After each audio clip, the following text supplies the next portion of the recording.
What does it feel like, the morning after such a massive night in your life, to wake up?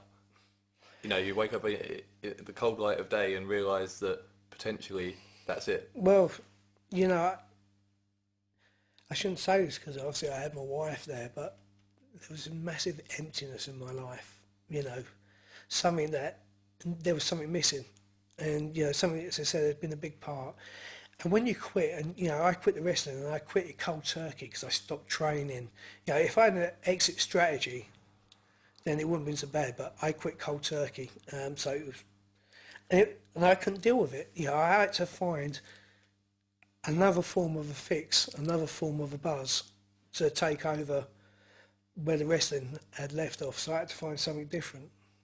And what was that in the end? Well, obviously I knew a mate from my old training days, a bloke called Dave, and he used to supply steroids, but he started coming around because I was feeling a bit low about myself, and again, he started coming around to see me before I actually met my second wife, and we started, and he used to deal coke, and so he'd offer me coke, and first of all I'd done a few sniffs, and well, we've got to do it because it's been offered to me, and I'm going to feel like a rightful, and before you know, I was getting more and more coke, and he was serving me more up, and I was sniffing it up like no one's business, and and obviously it was feeling something that I also didn't have in my life at that time. It took over from the wrestling, and it got to a point where I was doing copious amounts of cocaine, and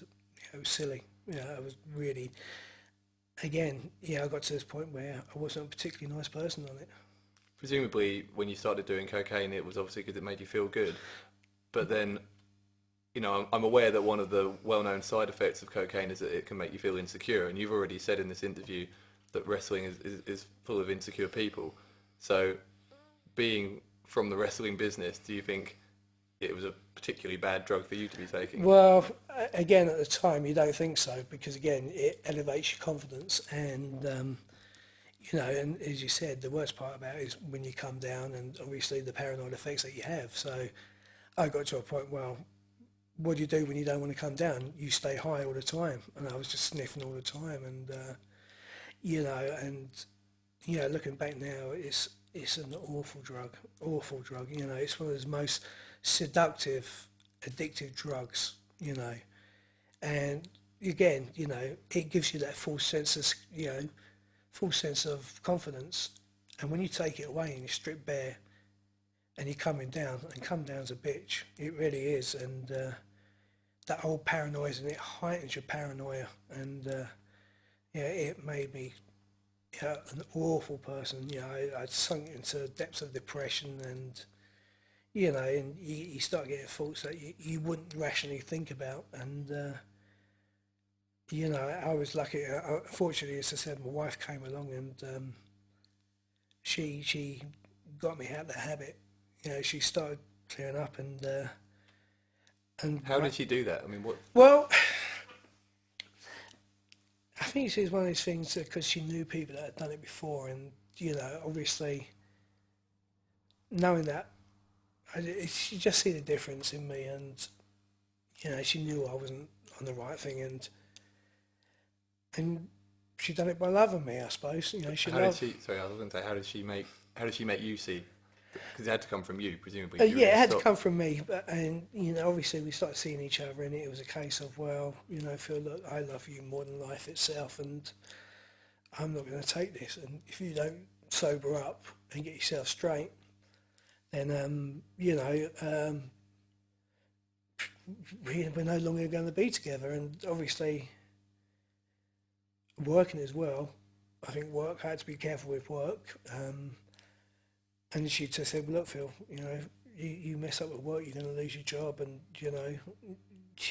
you need to sober up. And I think it was a realisation, because I had to do it, and I looked at what I could lose, and I got off it, and I've been clean ever since. I've been clean for 5 years, and 4 years now, not touched it. And as I said, if I can warn anyone, is just don't do it. You just do not do it, because it's no good for you. It gives you that false sense of security, and as I said, well, once you calm down, those old securities are still going to be there, and it's just not worth it. It's not worth throwing away everything you've worked towards. If your addiction to cocaine did, disappear in time, certainly your addiction to wrestling never did, and No. and luckily, fortunately for the fans at least, that match, your last match in 2004, which was against Paige Vanson, you went on to wrestle for WWE, turned out not to be your last match. You came back in 2007 for one night only, in the midst of the IPW UK FWA war, to represent FWA in that match against Martin Stone, where the losing company would go out of business. What did it mean to you to come back after 3 years? Well, when I first came out, I was really I was a bit worried actually, because Andy Quilden came to me and said, look, he emailed my wife, and it was one of those ones that said, no, I don't really want to do it, I just don't feel right now. If you can imagine, I'd put on tons of weight as well, and I wasn't looking good, and but obviously part of me still wanted to do it, still wanted to know if I could do it, and obviously they told me about what the match they wanted to do, and storyline behind it, and who I was going to be working with, and obviously Martin Stone to me was one of the bright stars and shining lights in the wrestling business of today, and I thought, well, and I just wanted to see if I could still had it.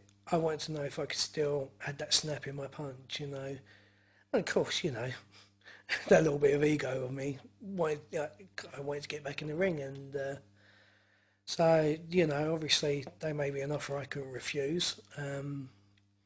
I spoke to my wife, and she said, well, Phil, as long as it is the only one time you do it, I'll support you. And so yeah, I got in there, and it was strange going into an environment, because again, a lot of the people I didn't really know there. It was like me starting again on some of the old school shows. I was really nervous, a little bit insecure about myself and my surroundings. But again, hey ho, you get through that curtain and the lights are switched on. It's Phil Flash Barker came out into this full, out in full. Obviously, we had a storming match, and I know Martin appreciated, and we bashed each other, and I hit him hard, and it took three of his finishing manoeuvres to take me out, and and I hopefully gave a good account of myself. The only downside of it for myself is the condition I was in and the way I looked. I'd long since had the body that I had in my early careers, and I had to wrestle with a t-shirt on because I was disgusted with myself, the way I looked, and I thought, well, the fans didn't come to see me like this. The way I used to see it was, no one wants to see a wrestler, no one wants to see a bag of shit tied up in the middle. They want to see something that can actually go, it looks like they can wrestle, and looks like they can have a tear up. So, my apologies to the fans for that, from the way I looked in my condition. I can't forgive myself for that one.